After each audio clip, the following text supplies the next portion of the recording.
Mari kita tundukkan kepala, pejamkan mata sejenak. Tiada kata yang indah selain ucapan syukur dan terima kasih pada Bapa di surga buat kasih-Mu yang begitu besar. Dan kalau kami masih bisa bernapas, kami bisa hidup, dan kami bisa diberkati semata-mata semua karena anugerah. Anugerah yang Kau berikan pada pagi hari ini, kami mesbah keluarga, kami menaikkan pujian penyembahan dan menaikkan doa syafaat. Tapi sebelum menaikkan doa, kami rindu mendengarkan renungan firman. Tapi hamba-Mu, berkati kami semua. Haleluya. Amin. Shalom. Pagi Amsal Pengkhotbah pasal yang keempat ayat 7 sampai ayat 17. Pengkhotbah pasal 4 ayat 7 sampai ayat 17. Kesia-siaan dalam hidup. Aku melihat lagi kesia-siaan di bawah matahari. Ada seorang sendirian yang tidak mempunyai anak laki-laki atau saudara laki-laki, dan tidak henti-hentinya ia berlelah, matanya pun tidak puas dengan kekayaan. Untuk siapa aku berlelah dan menolak kesenangan? Itu pun kesia-siaan hal yang menyusahkan. Berdua lebih baik daripada seorang diri, karena mereka menerima upah yang baik dalam jerih payah mereka. Karena kalau mereka jatuh, yang seorang mengangkat temannya, tapi why orang yang jatuh, yang tidak mempunyai orang lain untuk mengangkatnya. Juga kalau orang tidur berdua, mereka menjadi panas. Tapi bagaimana seorang saja dapat menjadi panas?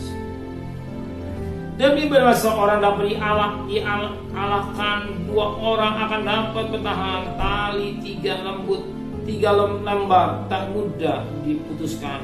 Lebih baik seorang muda miskin tetapi berhikmat daripada seorang raja tua tetapi bodoh yang tak mau diberi peringatan lagi. Karena dari penjara orang muda itu keluar untuk menjadi raja, kita pun dilahirkan miskin. Semasa pemerintahan orang yang tua itu, aku melihat semua orang yang hidup di bawah matahari berjalan bersama-sama dengan orang-orang muda tadi, yang akan menjadi pengganti raja itu. Tiada habis-habisnya rakyat yang dipimpinnya, namun orang yang datang kemudian tidak menyukai dia. Oleh sebab itu, ini pun kesia-siaan bisa mencari. Jaga langkahmu kalau engkau berjalan ke rumah Allah, menghampiri untuk mendengar ada lebih baik daripada mempersembahkan korban yang dilakukan oleh orang-orang bodoh, karena mereka tidak tahu bahwa mereka berbuat jahat. Puji Tuhan. Dari ayat 7 sampai ayat 17 ini, kita perhatikan firman Tuhan pada ayat 17 saja ya. Ayat 17. Jagalah langkah kalau engkau berjalan ke rumah Allah, menghampiri untuk mendengar ada lebih baik daripada mempersembahkan korban yang dilakukan oleh orang-orang bodoh, karena mereka tidak tahu bahwa mereka berbuat jahat. Firman Tuhan berkata, menghampiri untuk mendengar ada lebih baik daripada mempersembahkan korban dilakukan oleh orang-orang bodoh.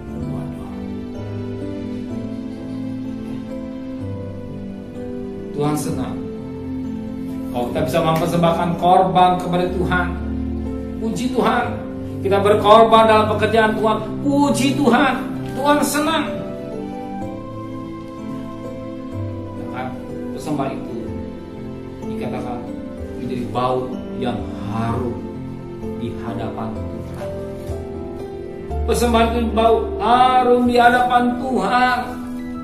Justru di dalam imamat selalu mengajar mengadakan persembahan yang harum, yang menyenangkan hati Tuhan.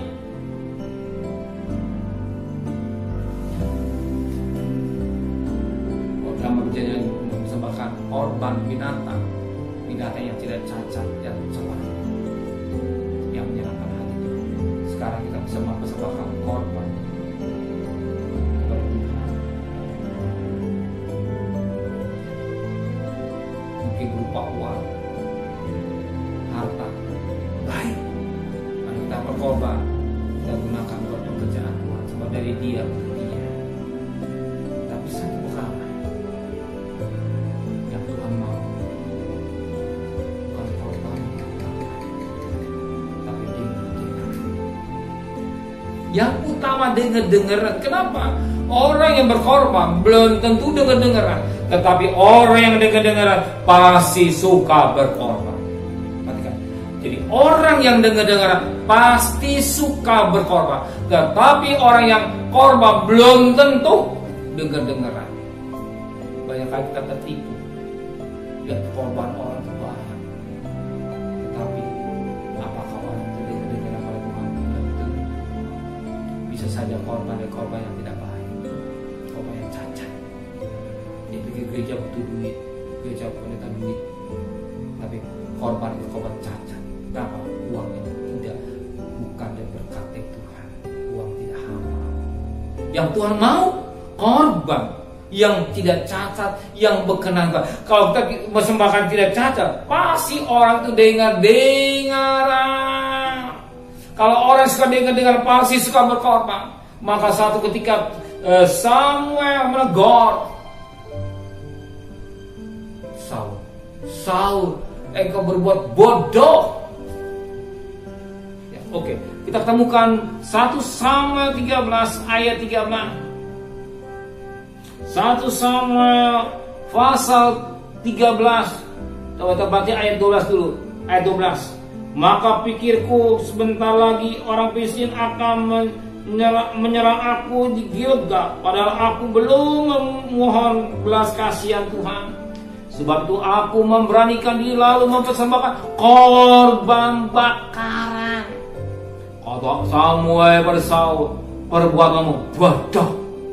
Engkau tidak mengikuti perintah Tuhan Allahmu yang dipintakannya kepadamu. Sebab sedianya Tuhan mengokohkan kerajaan atas orang Israel untuk selama-lamanya. Tapi sekarang kerajaan tidak akan tetap kokoh. Tuhan telah memilih orang yang berkenan di hatinya, dan Tuhan telah menunjuk dia menjadi raja atas umatnya. Karena engkau tidak mengikuti apa yang perintahkan Tuhan kepadamu. Kita lihat ini, Saul mempersembahkan korban kepada Tuhan, tapi tegur pada Saul tidak taat pada firman Allah. Saul diperintahkan untuk membunuh semua, dikatakan menghanguskan semua binatang, ya.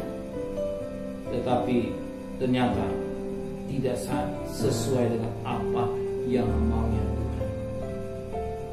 Ya. Yang mau Tuhan itu, ya, tunggu waktu Samuel datang. Dia mau mempersembahkan, oke, tapi Samuel bertunggu aku dulu. Kalau aku datang baru ada persembahan. Tapi dia lancang lebih dulu. Samuel lupa. Tidak. Tapi dia mendulukan. Ini yang sering terjadi. Dia pilih korban, Tuhan betul-betul. Tapi yang Tuhan mau betul-betul. Ternyata Saul tidak dengar-dengaran pada Samuel. Dia berkorban. Saul kata Samuel, matikan ayat yang ke 1 Samuel 13 ayat yang ke 8. Saul menunggu 7 hari lamanya sampai waktu ditentukan Samuel. Tapi ketika Samuel tidak datang ke Gilgal, mulai rakyat itu berserak-serak meninggalkan dia. Sebab itu Saul berkata, bawalah kepadaku korban bakaran dan korban selamat itu. Lalu ia mempersembahkan korban bakaran. Baru saja ia habis mempersembahkan korban, maka Samuel datang. Yang Tuhan mau bukan korbannya, tapi dengar-dengaran. Orang yang dengar-dengaran pasti suka berkorban. Tapi orang berkorban dan itu. Saya yang perhatikan orang yang korban tapi dia dengar.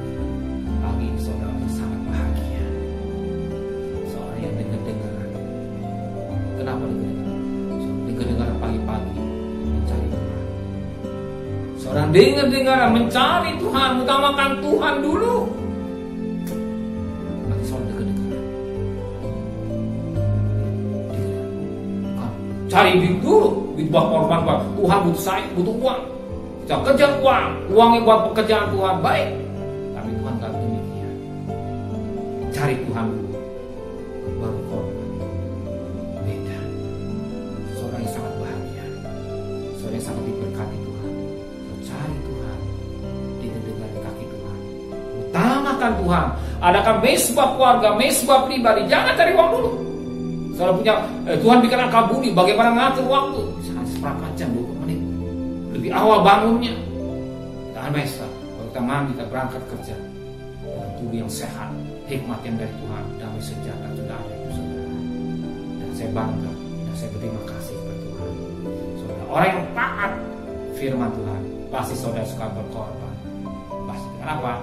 Dengan berkat-berkat yang Tuhan siapkan buat saudara. Ya, dari dia dan untuk kemuliaan dia. Ingat kan? 1 Korintus 10 ayat 31. Baik makan minum semua untuk kemuliaan Tuhan. Terima kasih Bapa di surga. Engkau menuntut kami bukan korban yang bersama, tapi kenalan. Selalu musuhnya harus mengalami raja yang sukses berhasil, tapi dia tidak mau dengar. Dia mengutamakan korban atau dagingnya, caranya sendiri. Sehingga satu ketika selalu dibuang yang kami mau, dan kami yang hadir, dia satu pribadi yang kau buat. Kami anak-anakmu yang dengar-dengaran. Kami anak-anakku yang dengar-dengaran. Maka mesbah keluarga, mesbah pribadi, berkat-berkat jasmani sudah siap buat kami semua. Pergi dengan selamat, pulang selamat, dengan tidak kurang satu apapun. Dan keluarga kami semua dalam lindungan kasih sayang yang dari Tuhan. Kami melakukan 3M dengan baik. Dan besok pagi kami adakan mesbah keluarga kembali diberkati Tuhan. Terima kasih Bapak. Berkati Bapak Presiden, Wakil Presiden, para Menteri, Gubernur, Bupati, Wali Kota, Camat, Lurah, RW, RT, medis, relawan, TNI, Polri. Mereka yang ada di depan Tuhan. Berkati kesehatan yang prima sebagai pejuang-pejuang yang gagah perkasa. Jangan satu bidang pun engkau tinggalkan, tetap melihara keluarganya sebagai engkau pelihara, dan virus semakin hari semakin berkurang, yang sembuh semakin banyak, dan vaksinnya engkau disiapkan. Engkau cinta tanah air kami Indonesia. Terima kasih dan kasih. Terimalah berkat nikmat dari Allah Bapa, cinta kasih sayang dari Tuhan Yesus Kristus, dan berkat Roh Kudus di atas segala hari ini